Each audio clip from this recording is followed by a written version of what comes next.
میرے لیے جب بھی کوئی رشتہ آتا اور ان کو ہمارے حالات کا علم ہوتا تو کہتے کہ 2 کپڑوں میں کون لڑکی بیاہ کر لے جاتا ہے، ہمیں یہ رشتہ منظور نہیں۔ رشتہ خراب کرنے میں میری سوتیلی ماں کا بھی کچھ نہ کچھ ہاتھ ہوتا تھا۔ وہ رشتہ لانے والوں کے سامنے میرے بارے میں عجیب و غریب باتیں کرنے بیٹھ جاتی تھی۔ دراصل وہ نہیں چاہتی تھی کہ مجھے میری سگی ماں کے رشتہ دار بیاہ کر لے جائیں۔ ان کی اس چال سے ابا اور بھائی دونوں بہت پریشان رہنے لگے۔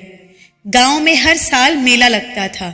اس روز بھائی میلے میں گیا ہوا تھا کہ وہاں اس کا ٹکراؤ میرے سابقہ منگیتر عامر سے ہو گیا۔ عامر کے ساتھ اس کے کچھ دوست بھی تھے۔ انہوں نے بھائی کو دیکھ کر کہا، دیکھو عامر، وہ تمہارا سالہ جا رہا ہے۔ اس پر میرے بھائی کو طیش آ گیا۔ اس نے عامر کو گریبان سے پکڑ لیا اور کہا، جب تم نے خود رشتے سے انکار کیا، تم لوگوں نے خود منگنی توڑ کر رشتہ ختم کیا، تو اب تمہارے دوستوں کو کیا حق پہنچتا ہے کہ وہ مجھ کو تمہارا سالہ کہیں؟ یہ لفظ اب میرے لیے گالی ہیں۔ تم نے صرف اس وجہ سے میری بہن سے شادی سے انکار کیا کہ جہیز چور لے گئے تھے۔ تم کس قدر لالچی ہو۔ اس پر عامر بولا، تم لوگ جہیز سے بچنا چاہتے تھے، اسی وجہ سے بہانہ کیا تھا کہ جہیز چور لے گئے ہیں۔ ہم خوب سمجھتے ہیں تم جھوٹی عزت بنائے رکھنے والوں کو ایسی باتیں پھیلاتے ہو۔ تمہاری بہن میں ہی کوئی کمی ہے، تبھی تو اس کا رشتہ نہیں ہوا۔ یہ سنتے ہی کامران غصے میں بھڑک اٹھا۔ اس نے عامر کو برا بھلا کہنا شروع کر دیا۔ دونوں آپس میں لڑ رہے تھے، لوگ تماشا دیکھ رہے تھے۔ ایک بار عامر کا داؤ چل گیا۔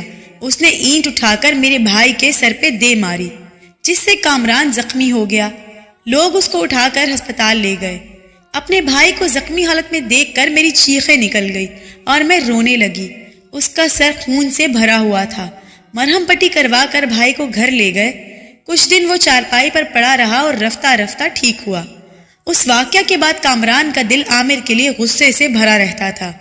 وہ اس وجہ سے بھی پریشان رہتا تھا کہ چور میرا جہیز چرا کر لے گئے تھے، جس کے سبب منگنی ٹوٹی اور میرے ہاتھ پیلے نہ ہو سکے۔ بھائی اور ابو نے محنت مشقت کر کے بڑی مشکلوں سے یہ جہیز بنایا تھا۔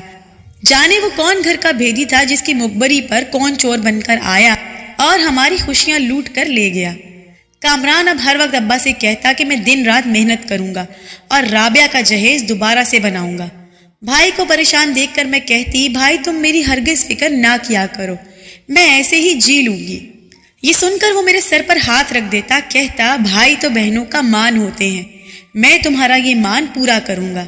سب سے پہلے میں اچھا سا جہیز بناؤں گا۔ کیا ہوا جو مجھ سے 3 سال بڑی ہو، مجھے چھوٹا بھائی نہ سمجھو، میری ہمت بہت بڑی ہے، میں خود کو فروخت کر کے بھی تمہارا جہیز بناؤں گا تاکہ تمہاری شادی اچھے گھر ہو سکے۔ ماں دراصل مجھ کو اتنا پریشان رکھتی تھی کہ میں گھر میں باولی سی پھرتی تھی۔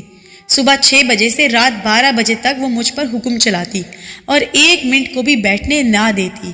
ایک دن ماں کے دل میں خیال آیا کہ انڈے خوبصورتی میں اضافہ کرتے ہیں۔ مجھ سے کہا کہ مجھے انڈے ابال کر کھانے ہیں۔ خالہ جندہ کے گھر سے جا کر انڈے لے آ، اگر اس کے پاس موجود نہ ہو تو کسی اور کے گھر سے لے آنا جہاں مرغیاں ہیں، لیکن لانا ضرور، اور بغیر انڈے گھر میں داخل مت ہونا۔ میں انڈے لینے گھر سے نکلی تو گاؤں کا ایک بدماش میرے پیچھے لگ گیا۔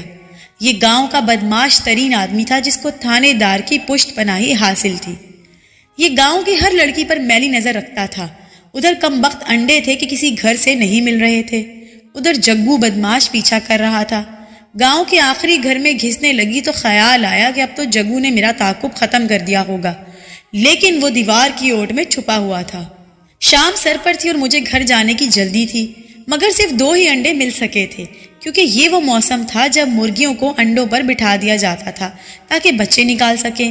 اکثر گھروں میں انہوں نے اپنی مرغیاں انڈوں پر بٹھا رکھی تھی۔ میں 2 انڈے پلوں میں ڈال کر جلدی سے اس آخری گھر سے نکلی۔ خبر نہ تھی کہ جگو دیوار کے پیچھے بیٹھا ہوا ہے۔ اس نے دوڑ کر مجھے پکڑ لیا۔ تھانے دار کا وہ رشتہ دار تھا، بھلا اس کو کس کا خوف تھا؟ قریب ہی اس کا ڈیرا تھا۔ وہ مجھے ڈیرے پر لے آیا۔ اس نے میرے منہ اپنے مضبوط ہاتھ سے دبا کر بند کر دیے۔ ڈیرے پر میں نے شور مچایا تو میرا بھائی، جو قریبی ذمہ دار کے کھیتوں میں پانی لگا رہا تھا، دوڑ کر آ گیا۔ اس کے ہاتھ میں پھاوڑا تھا۔ اس نے وار کر کے جگو کو زخمی کر دیا اور بعد میں اس کی موت ہو گئی۔ بھائی کامران کو عمر قید ہو گئی اور میرا باپ اس دکھ کی تاب نہ لاتے ہوئے اللہ کو پیارا ہو گیا۔ میری دنیا اندھیر ہو گئی اور ادھر سوتیلی ماں کو ظلم ڈھانے کا وسیع موقع ہاتھ آ گیا۔ اب کون تھا جو مجھ کو ستمگر کے ہاتھوں سے بچاتا؟ گاؤں میں بن قصور بدنام ہو گئی تھی اور اس بدنامی میں میری ماں کا ہی ہاتھ تھا، جو طرح طرح کے قصے میرے بارے میں گھڑ کر گاؤں والوں کو سناتی۔ ایک دن تندور پر روٹیاں لگاتے ہوئے مجھے سخت پیاس لگی۔ میں نے گھڑے سے پانی نکال کر پیا، اتنے میں ساری روٹیاں جل گئی۔ ماں کو روٹی جلنے کی بدبو آئی تو وہ دوڑی آئی۔ جب دیکھا کہ 4 روٹیاں ایک ساتھ جل گئی ہیں تو اس نے پاس پڑی لکڑی اٹھا کر مجھ کو پیٹنا شروع کر دیا۔ بولی، کیا یہ آٹا تیرے خصم کے گھر سے آتا ہے جو ایسے بے دردی سے ساری روٹیاں جلا دی ہیں؟ جا دفع ہو جا اور نہر میں جا کر ڈوب مر۔ تو ہی غلط تھی جو جگو نے تجھ کو اٹھایا، ورنہ کون ایسے کسی کی بیٹی کو کھینچ کے ڈیرے لے جاتا ہے؟ تیری وجہ سے میرا سہاگ اور تیرا بھائی بھی جان سے چلے گئے۔ اب نکل میرے گھر سے اور لوٹ کر ہرگز مت آنا۔ جب میں گھر سے نکلی، کڑکڑاتی دھوپ کا وقت اور ہو کا عالم تھا۔ پنچھی بھی درخت کے پتوں کے اندر چھپے ہوئے ہانپ رہے تھے۔ جانور بھی زبانیں نکالے گرمی سے پناہ مانگتے تھے۔ میں نے دروازے کی چوکھٹ کو پکڑ لیا۔ ماں نے قریب آ کر مجھ کو باہر گلی میں دھکا دیا اور دروازہ اندر سے بند کر لیا۔ تھوڑی دیر تو میں دروازے پر کھڑی سوچتی رہی کہ کہاں جاؤں۔ کئی بار دروازہ دھکے دے دے کر ہلایا، مگر اماں کا غصہ عروج پر تھا۔ وہ ٹھنڈا ہوا اور نہ اس نے اٹھ کر دروازہ کھولا۔ تبھی اس دن میرے دل کا دروازہ بھی ہمیشہ کے لیے بند ہو گیا اور میں نے بابل کے گھر کی طرف سے پیٹ کر لی، کیونکہ اس 4 دیواری کے اندر سوتیلی ماں ایک زخمی ناگن کی طرح پھنکار رہی تھی اور مجھ سے پیار کرنے والے اس پناہ گاہ سے دور جا چکے تھے۔ میں تھکے تھکے قدموں سے آڑی ترچھی اور لمبی چلتی گئی۔ پسینے میں نہا جانے کی وجہ سے دھوپ کا احساس کم ہو گیا تھا۔ کچھ ہوا لگی تو گرمی میں راحت ملنے لگی۔ درختوں کے ساتھ ساتھ چلتی ایسی جگہ آ گئی جہاں سامنے نہر بہہ رہی تھی۔ میں نے سوچا کہ مجھے کوئی جینے کا حق نہیں، مجھے ڈوب مرنا چاہیے۔ میں منحوس ہوں۔ واقعی میری وجہ سے بھائی اور باپ چلے گئے اور میں در بدر کی ہو گئی۔ گاؤں میں کس رشتہ دار کا در کھٹکھٹاتی؟ سب جگہ مشہور ہو گیا تھا کہ اس کو جگو بدماش اٹھا لے گیا تھا اپنے ڈیرے پر۔ نہ جانے اس کے ساتھ کیا ہوا کہ کامران نے عمر قید پائی۔ جانتی تھی سب رشتہ داروں کو، سو میں نے یہ سوچ کر نہر میں ہی چھلانگ لگا دی۔ گاؤں کے محکمہ جنگلات کے آفیسر کا بیٹا جو امتحان کی تیاری کر رہا تھا، ان دنوں شہر سے گاؤں آیا ہوا تھا۔ اس کی رہائش گاہ نہر کے قریب تھی۔ اس کا نام ثاقب تھا اور نہر کنارے آ نکلنا اس کا مشغلہ تھا۔ آج بھی دوپہر کو اسے جانے کیا سوچی جو گھر سے نکل کر نہر کی طرف آیا۔ یہ سیر کا وقت نہ تھا، شاید قدرت نے مجھے بچانا تھا جو بھری دوپہر میں نہر کی طرف جانے کا خیال اس کے دل میں ڈال دیا۔ گرمی کی دوپہر میں تو ہر سو ہو کا عالم ہوتا ہے۔ اس نے دیکھا کہ ایک لڑکی نے نہر میں چھلانگ لگا دی۔ پہلی نظر میں سمجھا کہ شاید مجھ کو تیرنا آتا ہوگا، ورنہ ایسے کون اتنی بڑی نہر میں چھلانگ لگاتا ہے۔ اگلے ہی لمحے اسے اندازہ ہو گیا کہ مجھے تیرنا نہیں آتا۔ مجھ کو ڈبکیاں لگاتے دیکھ کر اس نے نہر میں چھلانگ لگا دی۔ وہ بہت اچھا تیراک تھا۔ فوراً قریب پہنچ کر مجھ کو آ لیا اور مرنے سے بچا لیا۔